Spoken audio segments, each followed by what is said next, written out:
Wack100 confronts Adam22 for interviewing someone who said they used to talk to his woman. What are you talking about? That dude ain't never talked to my woman. If he did, I wouldn't have nothing to say about it. But don't be disrespecting like that. That ain't cool, bro. Don't do that with your wife. What did I say? All I said was that he said he used to talk to her. Yeah, but what I'm saying is, that's like a motherfucker coming up there making up lies about your wife, right? Well, obviously it would be like that since it's exactly the same thing. But I'm just saying that I was just repeating what he said on the podcast. Yeah, but that's what I'm saying. Like, he's making up lies. If it was real, I ain't got nothing to say. Everybody got their past, but that's my point right there, right? Is to come to a platform that I work at and just start lying. If it was real, I ain't got nothing to say. But why would I not believe him when he says that? Hey, yo, you know what, RNB? I'm gonna let him tell you this.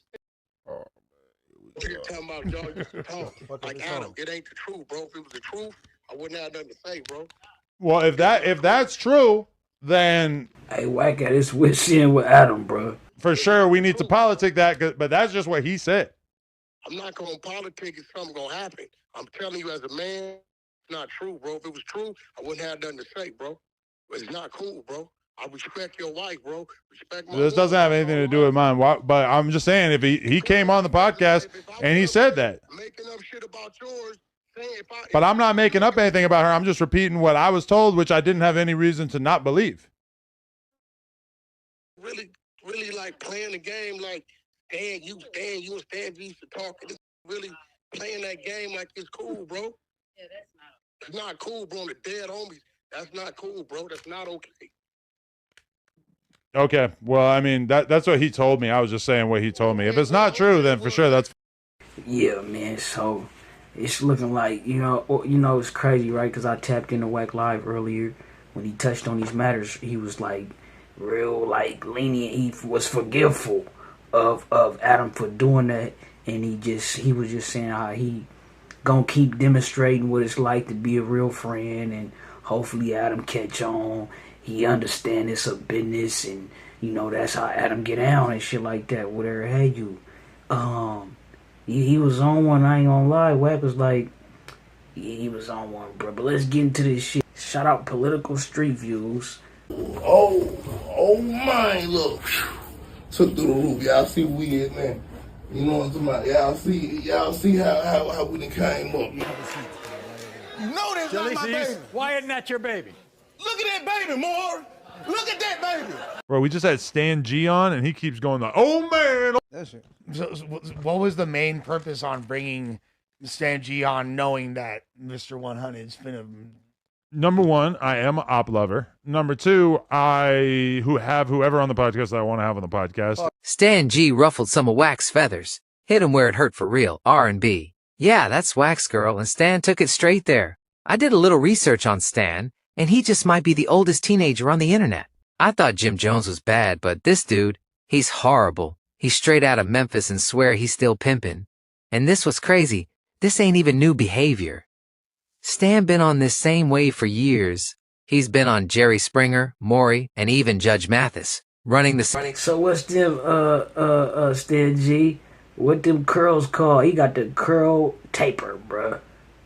No, this shit wow. Same tired game. Stirring up drama, getting exposed, and walking off stage like he won something. This character, it was designed way before Clubhouse or Wack100 ever hit the scene. Stan been building this persona like a bad movie with no ending. Same energy, same stunts, just a different stage. But now, he done crossed the line, and folks are watching. Let's break it all down. Stan had a room on Clubhouse he used to host regularly. Real slick with the setup, acting like he dropping game, but behind the scenes, supposedly, R&B would join private rooms with him and be talking about some country nonsense. Just off-the-wall convos, nothing really adding up. But here's where it gets messy. Stan G had a bad perk addiction, so anything coming out his mouth gotta be taken with a grain of salt. With addiction, a lot of times comes pathological lying, and Stan is no exception. You ever listen to him? He be sitting there shaking, talking slow, like he dropping gems, but really he not saying nothing. Nah, I ain't super familiar with Stan G. I think I did hear his slogan a couple times. Just dragging out words, fishing for reactions. And according to him, R&B was overly interested. That's his version of the story. But knowing his track record, it's hard to tell what's real and what's part of his imagination. Still, in his mind, it wasn't a surprise to him, because she had already messed with a pastor and a pimp. So now, in Stan's eyes, Wack is the trick. Here's another twist. RNB is actually an ordained minister? Yep, she can legally marry couples. Stan knew that, and to him that made the whole situation deeper.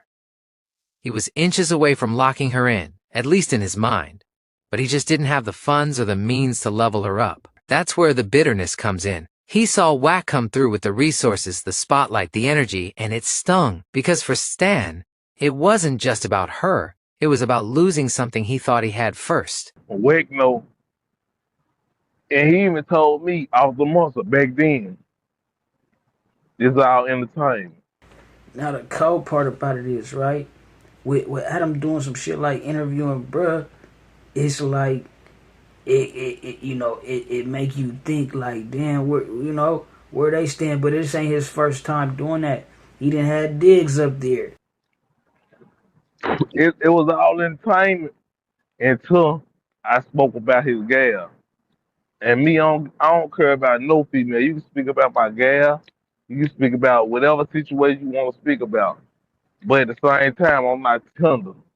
And that's probably that's the reason what's wrong with Wack. He tender. See, Wack, you need to get out that tender situation because everybody know. Even R&B wasn't even there. She was a clubhouse female who was jumping room to room trying to find the best candidates that she can really mess with. That's why she put up these professional pictures and all that.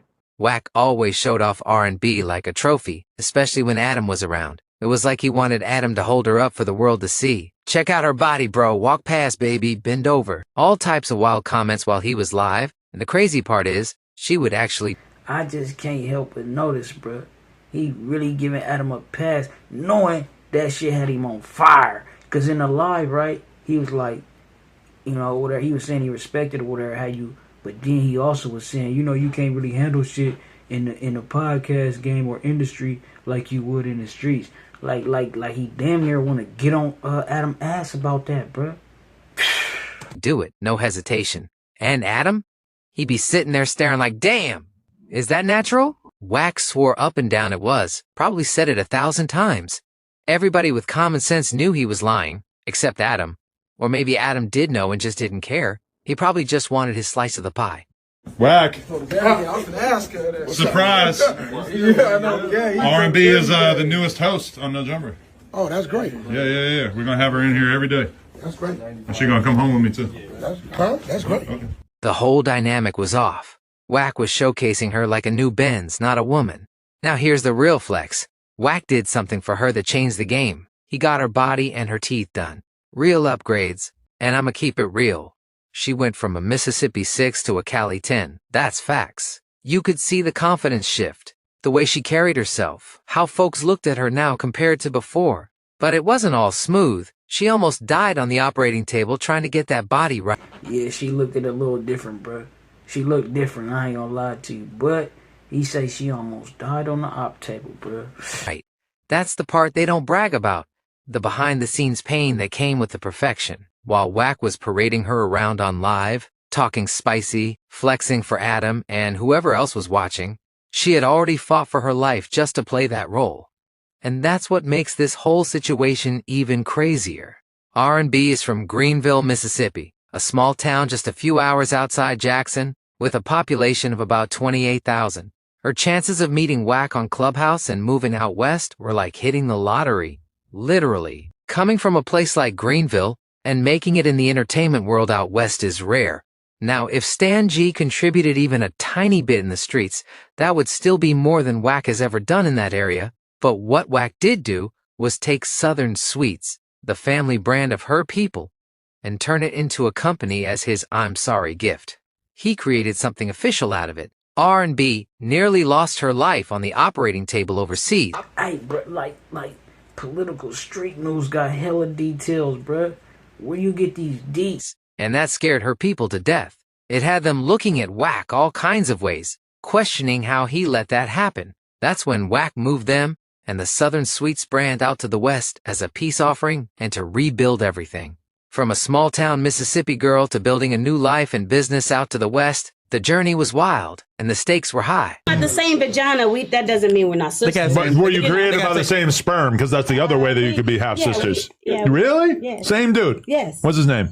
Davis. Yes. Davis birthed. He said Davis. That Davis is a real tomcat, isn't he? Davis. He birthed him out good. You're a hound dog.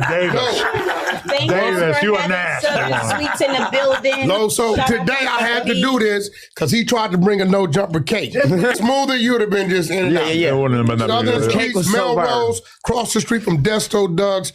Awful lot of cough syrup. See her stand out there. She got about 8 or 9 different products. It's amazing. Yep. When y'all come in town from out of town, stop by. Tell them No Jumper sent you. Shit. Thank you so Very much. good. Shout out to Wack100, No Jumper, RNB. It's your girl RN with Southern Sweets. Follow me on Instagram, southern.sweets with a Z. Thank you so much. You better do it. You bitch ass fans. Hey, Thank y'all you bitch so ass much. fans. You better follow. Straight out. Thank y'all for having me. Thank you so much. Let me one more bite of this. Exactly. Hey, Wack, fire, you huh? a fool. You in the family now, Wack. What you doing? You playing chess. Niggas ain't checkers. Stan G watched R&B level up and leave with a guy who promised them both Hollywood dreams. But for Stan, it turned into Hollywood nightmares. Supposedly, Wack never came through for him. Stan claims he started the exposers. Maybe he did, maybe he didn't. This is when I believe his whole plot against Wack began. They had an altercation in Las Vegas after Stan moved out there. Words were exchanged, tensions high. Then Wack popped up with his team, rolling. I ain't gonna lie, bro. For Adam to do that is like really some scandalous shit. Cause a lot of them niggas that go up there, bro, they be having full loyalty to Adam, bro.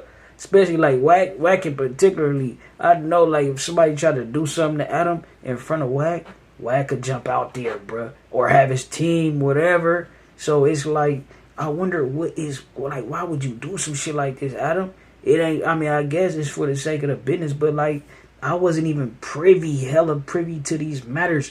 I don't know if it's a big topic on the internet, but it seemed like with you shedding light on it, bro. Now it's gonna be bigger. It's crazy. Deep in a truck with tinted windows. Things got heated. Stan allegedly pulled out a burner and was about to do it up. Wack didn't stick around. He got out of there before it could escalate. That moment marked a turning point in their relationship, setting off a chain of events that brought everything to the surface. Wack tried to block Stan's blessings, but Stan still ended up where he wanted to be. No Jumper, riding that wave off Wack's pain. At first, Wack wanted Stan to be a host, but Stan crossed him too soon. So Stan loaded his burner up full of lies and played the same game Wack plays, getting everybody's attention overnight, especially Adam. Right now, Wack100 ain't on the best terms, or else he wouldn't be highlighting an enemy like Stan. Ain't no fun when the rabbit's got the gun. Stan's online everywhere claiming R&B used to be in rooms scouting for ballers on Clubhouse. He was a G League baller who didn't make the cut. Y'all really think she used to mess with a pimp too? The preacher's story's solid, because we all heard Wack mention plenty of times that R&B is an ordained minister. Whether she talked to Stan or not, I doubt it. This is Political Street Views. No fake news. Hey man, shout out Political Street Views, fool. You broke that. How you get them deets? You know, I'm talking about you in the know. I ain't gonna lie to you, bruh. But the thing is, right?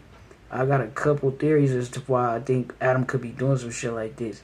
They do be having their little rocky moments. Like I say, you remember when he brought Diggs up there on some scandalous shit, like, and I think it because Wack every now and then he gets to like trying to outshine the master, so to say, right, so to speak. And like when he called in, it's crazy because he just called in like trying to was basically like being hella assertive, like, yeah, we, you know what I'm saying, we're gonna have to do a vetting process and niggas gonna have to tap in, you run it through me. And I don't like, man, what do you, nigga? I ain't running the Stan G shit through you.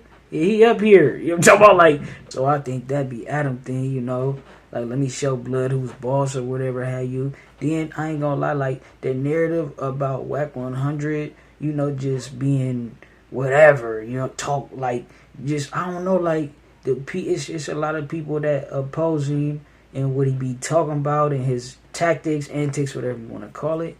And I think Adam is realizing that as well. I mean, it's crazy because, like, when Wack first went to No Jumper, he was kind of like, he had the internet in a frenzy as far as the narratives and just you know, the Montana, whatever you, and it's kind of like slowing up a little bit. And I think Adam just like, feel me, he be just doing whatever he want to do a little bit. It could be a multitude of reasons. I don't know. Is he tired of Wack or whatever? Because Wack, like, he ain't tired of Adam.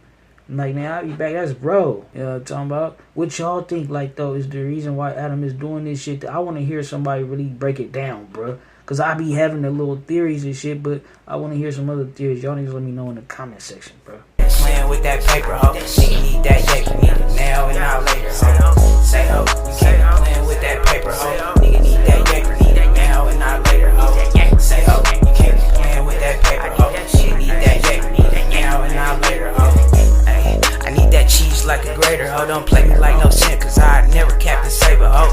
Yeah, but you can fucking be my waiter, ho. Long as you get paper, ho. Cause shit, that's what the